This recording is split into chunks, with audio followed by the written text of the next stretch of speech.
Guys ng isda guys, tinulang isda. Ito pong aking isda ay severin. Lagyan ko siya ng bagyo pitsay, patatas, zucchini, onion, garlic, at kamatis. Nasubukan nyo pa yan guys na lagyan nyo ang tinulang ninyo ng tinulang isda, lagyan nyo ng patatas. Yan, masarap yan guys. Tapos nagpakulo na ako ng tubig guys. Yan, ilagay na natin ang mga ano guys, kamatis. Ito po ang garlic, onion. Yan, ilagay natin. Gawa tayo ng soft fish soft tinola. Tinulang isda. Yan, ginlagay ko na guys ang aking patatas at ang aking zucchini.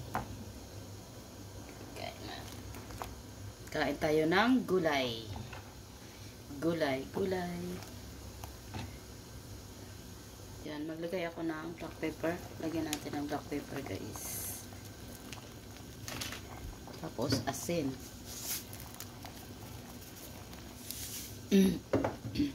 Ilunod na natin ang ating isda.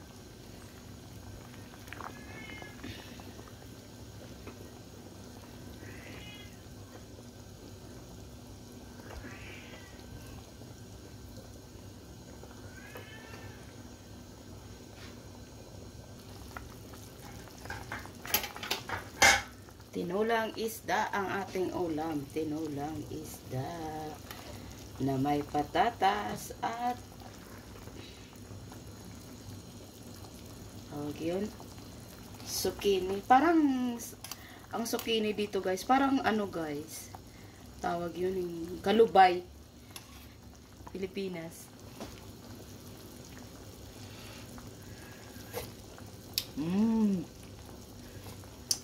Yeah. Tapos lagyan ko siya guys ng parang magic sarap sa atin guys. Yan. Para may lasa ang ating tinulang isda. Nasubukan na ba ninyo guys na magluto ng tinulang isda? Lagyan nyo ng patatas. Yan ang ating ulam ngayon. Kain tayo ng sabaw. Yan ang aming ulam.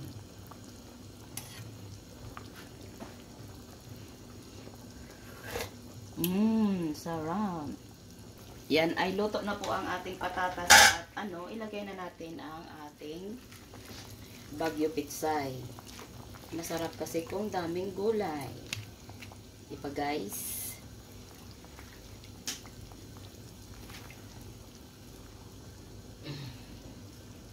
Burrito yan ni Aiten, ang bagyo pitsay.